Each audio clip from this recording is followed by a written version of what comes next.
September swing games. Next up, weeks 3 and 4. We hit weeks 1 and 2 last week. If you missed that video, check it out on the YouTube channel. I'm going to start in week 3. I'm going to go to a game we actually kind of slightly touched on a few minutes ago. Columbia, South Carolina, week 3. What will Williams-Brice Stadium be like? Spoiler alert, it'll be really loud.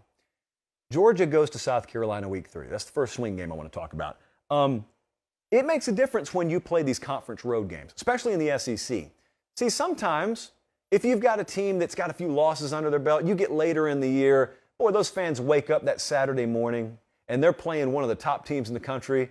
They're still going to show up. They're still going to turn the game on. But, boy, if you got a few losses under your belt already, your feet hit the ground in the morning and it's, here we go. But not in week 3. In week 3, you got the whole world in front of you. In week 3, even if you're not going to end up a top 25 team, your fan base probably doesn't know it yet. Your players in the locker room certainly don't know it yet. Your coaching staff doesn't know it yet. That's why it's important that South Carolina gets Georgia in week 3. Where's South Carolina going to be, though? If you're looking at their schedule like we are right now, they got Georgia State in week 1, should be a win. But week 2, they go to Arkansas, which, of course, presents this very interesting fork in the road. They could either be coming in sky high and for all I know, have the CBS game of the week. I think Penn State Auburn's got it that week. But point being, this could be a marquee game all of a sudden in week 3, undefeated versus undefeated, or South Carolina could lose to Arkansas, at which point they're in the wounded animal spot. Wounded animal mode, going back home with last year's national champ coming in. As for Georgia, the whole swing part of this is you find out if they're going to get clipped on the road like Bama did last year as a 3-touchdown favorite. Are they going to have wiggle room the whole way? Are they going to go into that Florida game undefeated? Are they going to go into that late back-to-back road game stretch at Mississippi State, at Kentucky? Are they going to be undefeated there? Or are they already going to play Florida and Tennessee with a loss? Because then you have no more wiggle room. It's kind of do or die time as it relates to your playoff hopes. So that's the first swing game. Second swing game, also in week 3, and we've talked about this one a lot already, that's Oklahoma at Nebraska. This is not a conference game. I know it looks that way because you're used to those logos meaning something in a former life that they don't mean anymore. But this is a big game. It's a rivalry game. Now, they played this game last year, and it was a 23-16 game. The current line on this game is 3.5 to 4.5, depending on where you look. Oklahoma favored. So they're going to Lincoln. They figure to be a slight favorite. Here's what I'm going to do for just a second. I'm going to assume a couple of things. I'm going to assume that Oklahoma will be 2-0 in this game. To achieve that, they just have to beat UTEP and Kent State. I am going to do something far bolder, and I'm going to assume that Nebraska is going to be 3-0. Nebraska plays a week 0 game. I'm going to assume, I start sweating just saying this. I'm going to assume Nebraska is going to beat Northwestern, North Dakota, and Georgia Southern. Chills. If that happens, this is a huge game. This is a game the whole country will be watching. And it's not necessarily a game Nebraska has to win, but man, it kind of, sort of, a little bit is, only because of the unique circumstances around Nebraska. None of those folks are interested in coming close. They own a trademark on one-possession losses in Lincoln, Nebraska. They don't want to come close. They came close last year in Oklahoma's building, 23-16. A lot of folks nationally say, man, Nebraska should have won that game. I don't use that language, especially with Nebraska, because if I used should have with them, they should have been a playoff team because they had 8 of 9 losses by one possession last year. My point is, this is Scott Frost's opportunity. This is his chance to announce to the world, this year's different. Because all due respect, you don't prove that playing half a world away in Ireland against Northwestern. Nor do you against North Dakota, nor do you against Clay Helton and Georgia Southern. In case you didn't know, there's a preview magazine special for you. Clay Helton, the head coach in Statesboro now. No, you prove it in week 4 against Oklahoma. Selfishly, I want it to be an undefeated matchup because I want to be there. Week 4 swing game, number 1, is Arkansas against Texas A&M. I always regrettably put the neutral site games on here. This is one I was at last year. This one grabbed the national attention on Arkansas last year. Yeah, they beat Texas in week 2. That was more a local thing. Like, they were on fire about it, but everyone nationally just said, oh, there goes Texas doing Texas stuff again. No, it was week 4. It was when they beat A&M 20-10 out there in Arlington. That's when You saw that celebration on the field. Some of those dudes were crying on the field, which again is why every given Saturday is what we believe in college football.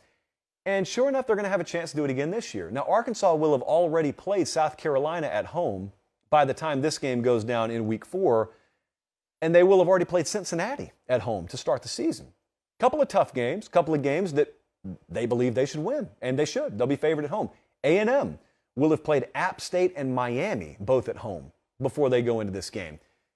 It's a swing game for obvious reasons because this is where the SEC West really starts to sort itself out behind Alabama. But you don't have to be behind Bama, but you both have to play them eventually. You need to find out whose game against Bama is going to mean more. See, A&M, they beat Bama last year. It didn't even matter because they had multiple losses. So do you have one or fewer losses when you face them? Like Arkansas plays Bama the week after this game. A&M goes to Bama 2 weeks after that game. Whose game will mean more against Alabama? Big swing game there. Also in week 4, also in the same conference, Florida at Tennessee. We have spoken at great length about what this would mean to that rivalry if both teams were undefeated. It's a tough road to get there, not impossible though. This is kind of the East version of that A&M Arkansas game if you really think about it. Neither one of these teams is favored to win the division, but they're sitting there kind of stacked up behind Georgia, like A&M and Arkansas are stacked up behind Bama. They're solid enough teams. They're kind of, at this point in the season, they're far enough away from the shore where there's no turning back. It's week 4, so you are who you are.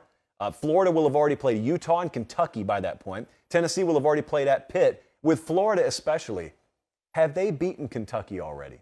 Did they beat Kentucky in Gainesville? If they did, they go in here, you beat Tennessee, man, you set yourself up where it's you and Georgia. That's what it is.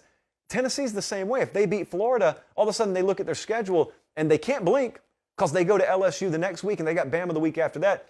Florida starts looking ahead to the Georgia game, probably is how their perspective works after this thing. Tennessee, they can't afford to look ahead at all. They got the most treacherous road trip of the year the week after, and then they got Bama the week after that. But the thing about it is, you want that Bama game, same way with Arkansas and A&M, to mean a lot. If you beat them, you want it to be consequential. You don't want to already have one or multiple losses on your schedule. The last one in week 4 is an interesting one that I think is a little off the radar for most people. It's Notre Dame at North Carolina. But think about who the Irish play in week 1.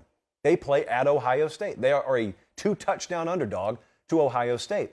So if we just go by odds-making logic and figure that Notre Dame catches an L in week 1, man, this is the next most dangerous road game they have until the end of the year when they go to USC.